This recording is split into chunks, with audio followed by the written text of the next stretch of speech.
Hello friends, সুস্বাগতম সকলকে unique kitchen চ্যানেলে। ভালো আছেন নিশ্চয়ই আপনারা। তো আজ আমি রান্না করতে যাচ্ছি শাটি মাছ কারি। আলু দিয়ে হালকা রস রেখে এই তরকারিটা রান্না করব। তো মাছ খুব ভালো করে কেটে বেছে ধুয়ে নেওয়া হয়েছে। এখন আমি এটা ভেজে নেব।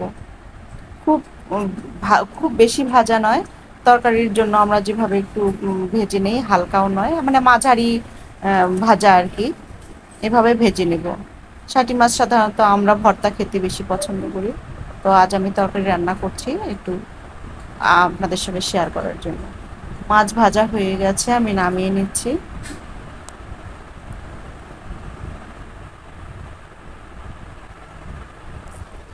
মাছ ভাজা হয়ে গেছে, এখন আমি আলু দিয়ে যেহেতু তরকারিটা রান্না করব, আলুটা টুকরো টুকরো করে কেটে নিয়েছি। এটা আমি ভেজে নেব। আলু ভাজার সময় আমি হলুদ দিচ্ছি না, সামান্য লবণ দিয়ে আলুটা ভেজে নেব।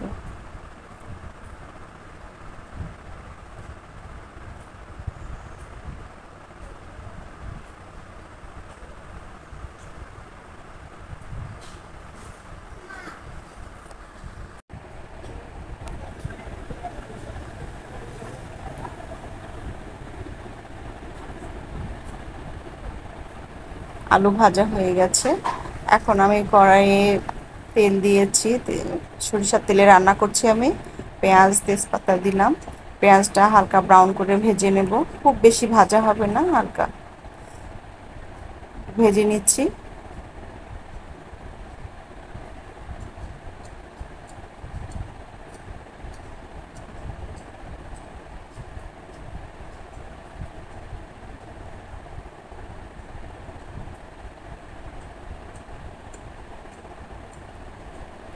এখন আমি এখানে একে একে আদা জিরে বাটা, পেঁয়াজ বাটা, লবণ হলুদ এবং মরিচ গুঁড়ো দিয়ে দেব, দিয়ে কষিয়ে নেব মশলা।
মশলাটা কষানোর সময়ই আমি এখানে এলাচ দুটো এবং দারচিনি টুকরো দুটো দিয়ে দিলাম, দিয়ে সামান্য জল দিলাম।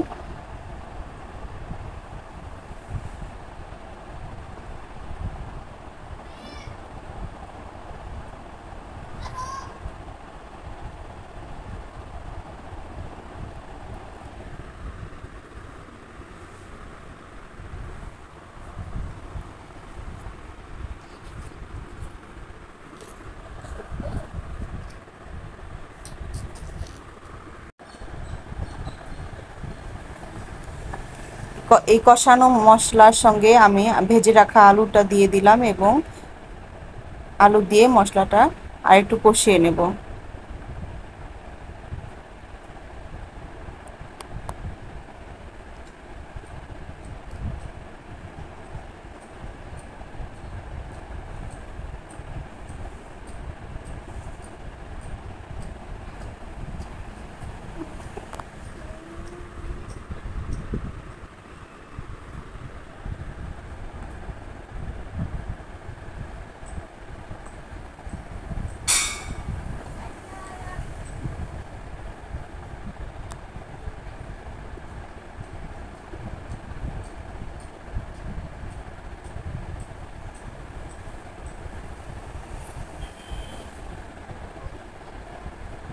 ফ্রেন্ডস একটু জল দিয়ে ঢেকে দিলাম।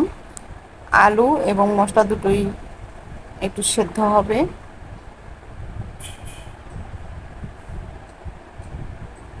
এখন আমি ভেজে রাখা মাছগুলো দিয়ে দিচ্ছি।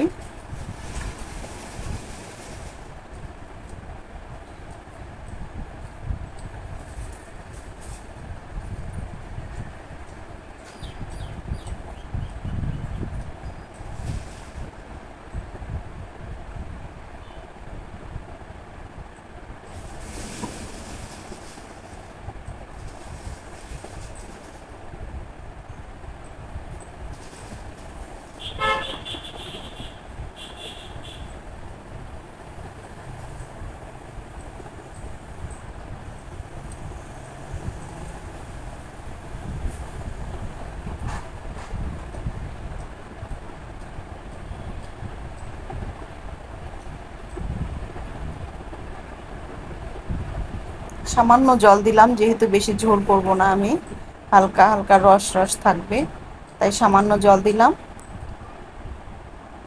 এবং তরকারিটা ফুটে এলে আমি নামিয়ে নেব। ফ্রেন্ডস, এভাবে এই শাটি মাছের তরকারিটা খেতে অনেক মজা লাগে, অনেক টেস্ট হয়।